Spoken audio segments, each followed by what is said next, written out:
Hello everyone, and welcome back to Tiny English. My name is May, and I am so happy to have you here with us today for another lesson. And I'm Gray. It's wonderful to see all of you, our amazing learners, joining us from all around the world. We have a very special and important topic for you today, something that can truly change the way you learn and use English. That's right, Gray. Today, we are talking about a big challenge for many students: translating in your head. We want to help you with the topic, how to think in English, stop translating in your head now. It's a common problem. When you hear or read something in English, your brain quickly translates it into your native language. Then, when you want to speak, you think of the sentence in your language first and then translate it word by word into English. Exactly. And this process makes you speak slowly, it can feel very tiring, and sometimes the sentences don't sound natural. So our goal today is to give you some simple, practical tips to help you break this habit and start thinking directly in English. Does this sound familiar to you? Do you often find yourself translating in your head? Let us know in the comments. We want to help you move from being a translator to being a real English thinker. So, let's get started. Before we dive into our main strategies, let's learn 5 important words that will help us discuss today's topic. Learning these words will make our conversation much easier to understand. A great idea, May. Our first word is translate. To translate means to change words or text from one language into another. For example, when you use a dictionary to find a word from your language in English, you are translating it. That's a perfect explanation. Our second word is fluent. When you are fluent in a language, you can speak or write it easily, well, and quickly. For example, my goal is to become fluent in English so I can talk to people without stopping to think. Fluency is what we are all working towards. The third word is habit. A habit is something that you do often and regularly, sometimes without knowing that you are doing it. Brushing your teeth every morning is a good habit. Translating in your head can be a bad habit for language learning. That's a key word for today. We want to build a new habit of thinking in English. Our fourth word is narrate. To narrate means to tell a story or describe a series of events as they happen. In a documentary, a person's voice might narrate what is happening on the screen. And our final word is immerse. To immerse yourself in something means to become completely involved in it. For example, the best way to learn a culture is to immerse yourself in it by living in the country. For language, it means surrounding yourself with English. Great! So our 5 words are translate, fluent, habit, narrate, and immerse. Keep these words in mind as we go through our tips. All right, so let's get into the main part of our lesson. How do we actually stop translating and start thinking in English? It sounds so difficult. Where do we even begin? It does sound big and difficult, but the secret is to start small, very, very small. You don't need to start by thinking about complex topics like philosophy or politics in English. You start with the world directly around you. So you mean literally the things I can see right now? Exactly. This is tip 1. Name the objects around you in English. Look around the room you are in right now. Don't say the word in your native language first. Just look and think the English word. Okay, I can do that. I'm looking around our studio now. I see a camera. I think the word camera. I see a light. A table, a chair. Perfect! And for everyone watching, you can do this too. Look at your desk. Think pen, laptop, notebook, cup, phone. Do this for just a few minutes every day. The goal is to connect the object you see directly to the English word. So you're creating a direct link in your brain. Object equals English word. You are cutting out the middle step, which is your native language. Precisely. You see a tree outside your window, and the first thought in your head should be tree. Not your word for it, but the English word.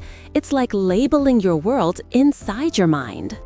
That seems very manageable. It's not stressful. You can do it when you're on the bus, walking down the street, or sitting in a cafe. Just look around and name 5 things. Yes, and once you get comfortable with single words, you can move on to tip 2. Think in simple English sentences. Simple sentences? What do you mean by that? I mean describing what you are doing or what is happening using very basic grammar. For example, right now, I can think, I am sitting on a chair. I am talking to Gray. Gray is listening to me. I feel happy. So you're describing your immediate reality, like a running commentary in your head. I am thirsty. I am drinking water. The water is cold. Yes, it's all about the present moment. Think about your daily routine. When you wake up, you can think, I am awake now. I need to get out of bed. I am stretching my arms. I am walking to the bathroom. I am brushing my teeth. I am looking in the mirror. These are sentences we can all make, even at an A1 or A2 level. They use simple subject-verb-object structures. Exactly. And by doing this, you are practicing forming sentences in English without preparing them in your native language first. You are making English the language of your internal thoughts. It's a very powerful exercise. This actually leads perfectly into our next tip, which is a more active version of this. It uses one of our vocabulary words. I think I know which one you mean.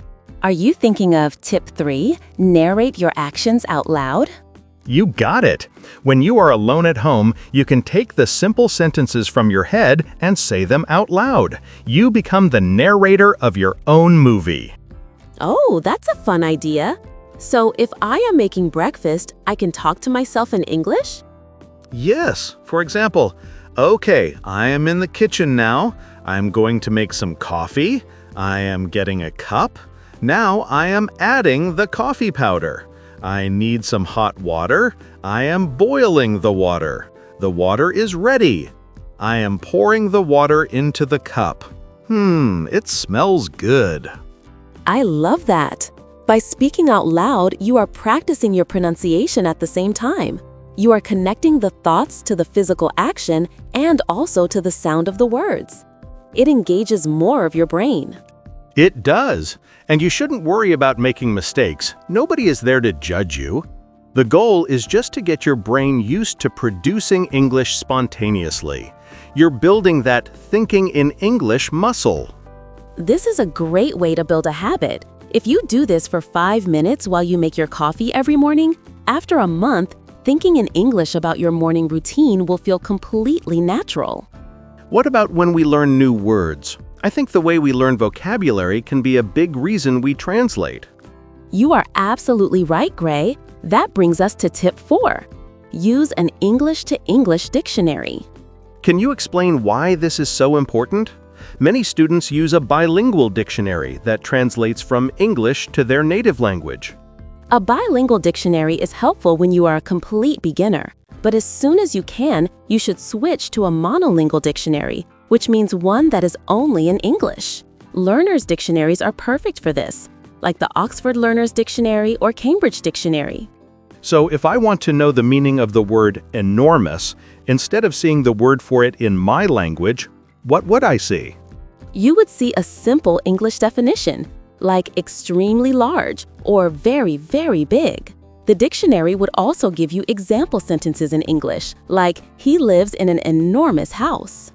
I see the benefit now. It forces your brain to stay in English mode. You are not jumping back and forth between two languages. You are learning about an English word using other English words you already know. Exactly. It builds a web of connections in your brain, all within English. You start to understand words through context and definition. not just through direct translation. This is how native speakers understand words. It might feel a little difficult at first, but it is one of the most effective ways to start truly thinking in the language. It changes how you see vocabulary. It really does. So you have your internal narration and you have your English-only dictionary. What else can we do? We can't always be at home talking to ourselves. That's true. So our final tip, tip 5, is about changing your environment. You need to immerse yourself in English as much as possible. Using our vocabulary word, immerse. This means surrounding ourselves with English, right? Yes, and you can do this without moving to an English-speaking country. Start with your digital life. Change the language on your phone to English. Change the language on your social media apps to English. That's a brave step, but it makes sense. You use your phone every day, so you will constantly see and interact with English words like settings, messages, call, and home screen. It becomes normal very quickly. Then think about what you listen to and what you watch. Listen to music in English. You don't have to understand every word, just let the sounds and the rhythm of the language flow over you. And with movies and TV shows, you can create a step-by-step plan. First, watch with subtitles in your own language to understand the story. Then, watch the same movie again, but with English subtitles. That's a great intermediate step. You read and hear the English at the same time. You connect the written word to the spoken word. And finally, when you feel more confident, try watching it with no subtitles at all. You will be surprised at how much you can understand just from the context, the actions, and the English you already know. All of this immersion helps your brain get used to English as a normal part of your life. It stops seeing English as a foreign thing that needs to be translated and starts seeing it as just another way to communicate and think. It all comes back to making English a part of your daily habit.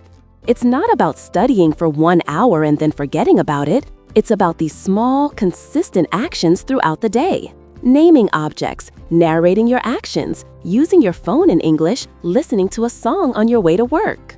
It's a marathon, not a sprint. The goal is to slowly replace the habit of translating with the habit of thinking directly in English.